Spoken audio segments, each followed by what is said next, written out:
Oi! Sejam todos muito bem-vindos a mais um vídeo e hoje eu vou mostrar pra vocês um passo a passo de um desenho que eu já fiz e já trouxe aqui pro canal. Só que o vídeo tá privado porque eu acho o desenho uma bela merda. Então eu decidi fazer uma espécie de remake. Basicamente eu vou fazer um resumo do que eu fiz no esboço e o que eu fiz na coloração. O que eu errei, alguns macetes e por aí vai. Meu intuito aqui é realmente te ajudar, então já chega de enrolação e vamos nessa.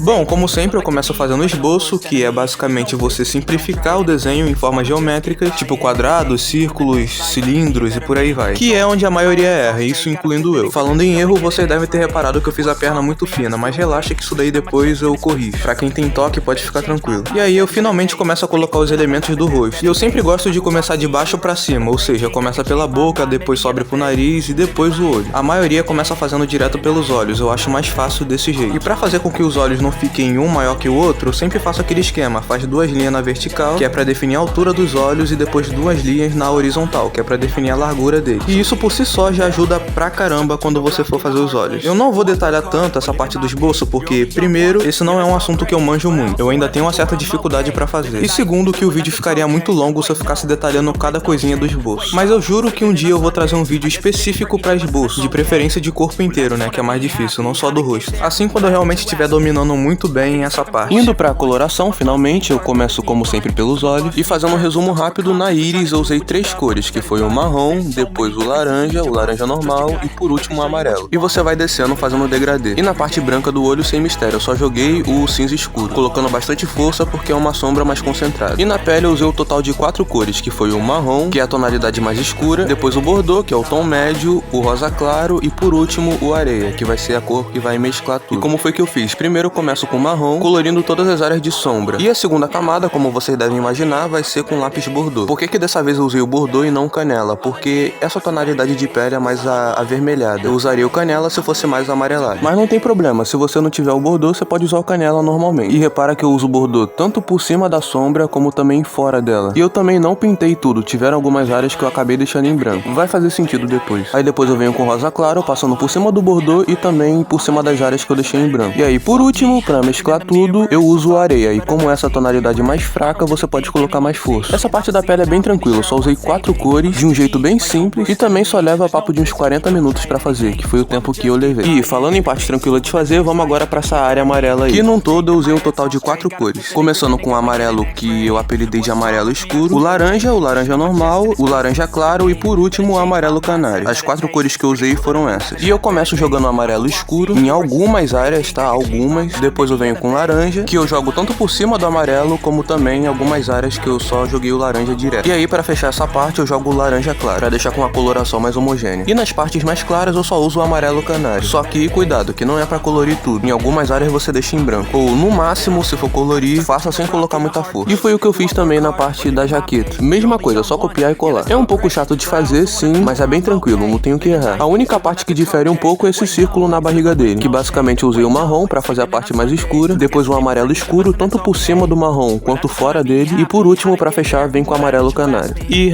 falando em parte chata de fazer, vamos agora pra maior parte do desenho, que eu fiquei quase 2 horas fazendo, que é essa parte preta da roupa. E como eu acabei de falar, eu começo usando o preto. E qual é o macete aqui? Eu uso o preto colocando mais força na mão nas áreas que tem uma sombra mais concentrada. Claro, não apertando pra caramba o lápis, mas colocando uma leve força. E com o mesmo lápis eu também começo a colorir um pouco fora dessa sombra mais concentrada também, que é meio que fazendo um degradê. Eu vou colorindo mais fora dessa sombra, só que sem colocar força demais também. Eu vou fazendo de uma forma mais suave. Depois eu venho com o sépia, que eu esqueci de falar, mas nessa parte eu usei no total de 4 cores. Estamos na segunda agora. E como é que eu fiz? Aquela parte que eu pintei com preto bem fraquinho, eu faço a coloração dessa parte colocando mais força. Nessa parte do preto inteiro eu coloco mais força. Enquanto nas áreas mais claras eu continuo com o mesmo lápis o sépia, a diferença é que agora eu vou dar uma maneirada na pressão que eu tô colocando. Eu realmente vou fazer de uma forma bem suave. E depois, pra deixar com a saturação maior, eu venho com cinza quente, colorindo por cima de toda essa área mais clara, que é o que vai dar todo o tchan na coisa. E por último, pra dar aquele aspecto de pintura mais lisa, eu passo o lápis branco. Parte extremamente chata de fazer, mas é tranquilo, não tem segredo nenhum. Se você tiver paciência, você faz numa boa. Eu aproveitei pra dar uma retocada na parte da pele também, que não tava com a saturação que eu gostaria. Pra fazer esses 9 aí embaixo do queixo dele é da mesma forma como eu fiz aquele círculo na barriga. E essas esferas pretas em volta dele seguem a mesma lógica da parte preta da roupa. Exatamente a mesma coisa, só copiar e colar. E aí depois, é claro, não esquece de assinar seu nome. E agora a gente vai ver a comparação do antes esse depois, o desenho de eu não sei que ano que era, mas é o mais antigo, óbvio, né? Com o mais recente, eu acho que o mais antigo é de 2023 ou 22, não lembro direito. E é pra vocês verem que não se trata de talento, não se trata de dom, e sim de prática, de estudo. Quanto mais você pratica, mais você melhora. E o Desenhando Sem Dom, um curso de desenho que eu sempre recomendo, vai te ajudar exatamente nisso. Ajudar você a sair do mais básico e ir pro mais avançado. É mais focado pro realismo, então significa que você vai aprender muita coisa sobre coloração. Pros interessados, primeiro link aí na descrição. Bom, é isso, eu espero que vocês tenham gostado. Se gostou, deixa o like pra me motivar a trazer mais vídeos iguais a esse. E se inscreve no canal, claro que quando eu postar você não vai perder nenhum vídeo. Ativando o sininho, melhor ainda. Rapaziada, é isso, muito obrigado por ter assistido até aqui. Eu espero ter te ajudado de alguma forma. Muito obrigado e até a próxima. Valeu!